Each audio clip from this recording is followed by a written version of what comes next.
All right, guys, and we are nearing the backside of the 15th annual Gulf Coast Industry Forum. This has been a great event. We've got some great speakers still on stage and a couple of speakers that just came off, and so I wanted to capture one of them.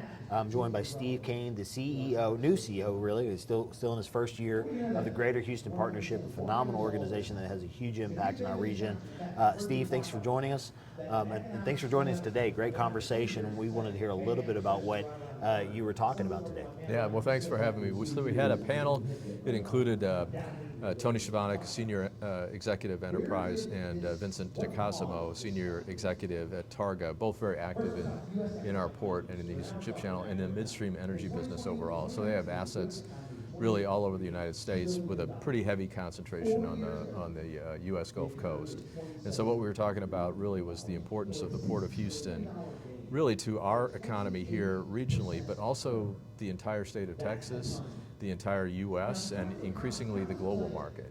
As Tony was saying, in the Texas Gulf Coast generally, we export about 11 million barrels of liquid hydrocarbons. So that's natural gas liquids, crude, and refined products like gasoline, diesel, and jet fuel.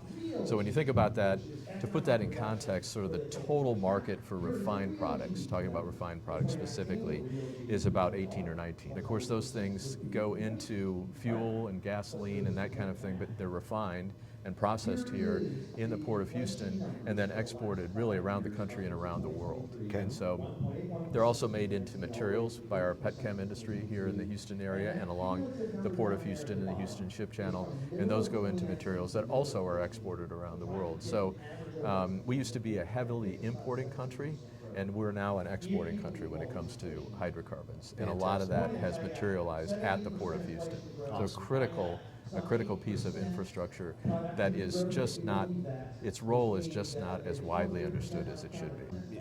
You explained a couple of the other guys that joined the panel, but maybe help us understand why the Greater Houston Partnership's involved and how you guys collaborate with the not only the Gulf Coast Industry Forum, but the Economic Alliance.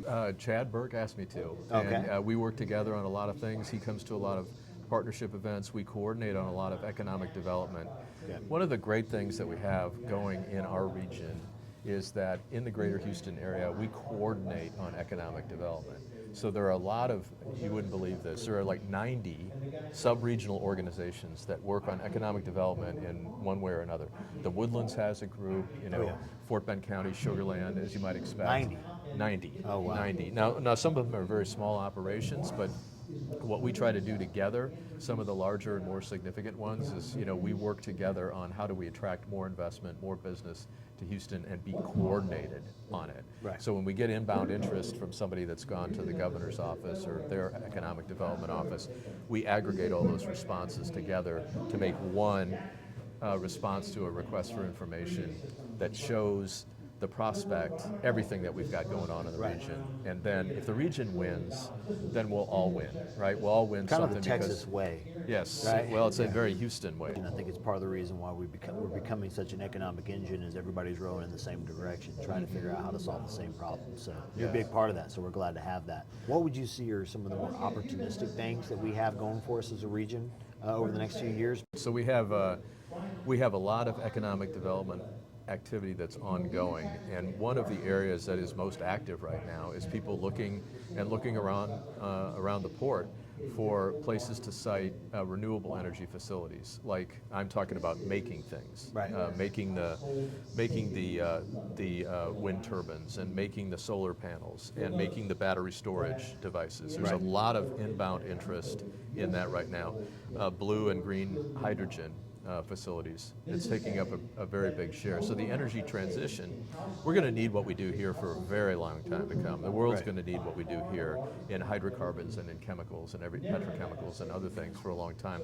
But we also want to win the new business too, the new technology that is either decarbonizing those or learning how to sequester CO2 that comes off of emissions from combusting hydrocarbons, or new clean tech that we can increasingly apply. And so Houston is looking to be the capital of the existing energy business in whatever way it evolves over time. Wonderful. So that's a big opportunity. Another big opportunity for our region is in life sciences. We've got the best medical center in the world.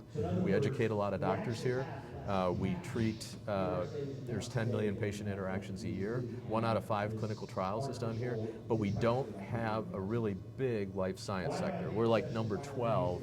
We should be 1 or 2. Understood, right? yeah. And so we're getting to a point, I think, where that sector is a little bit down right now, but once capital starts flowing back in, where we can win our share of those opportunities with all of the assets that we have, like at TMC, Helix Park, and other places around town where we could accommodate those. Then in other areas, advanced manufacturing. There are a lot of manufacturing and also transportation and distribution investments that are coming to our area. Oh, yes. The constraint is, we've got a great workforce, and we need to keep growing it and training and educating and upskilling the workforce that we have. We added 100,000 net new jobs in the Houston metro last year. 100,000. That's insane. It is. Yeah, And we it's have huge.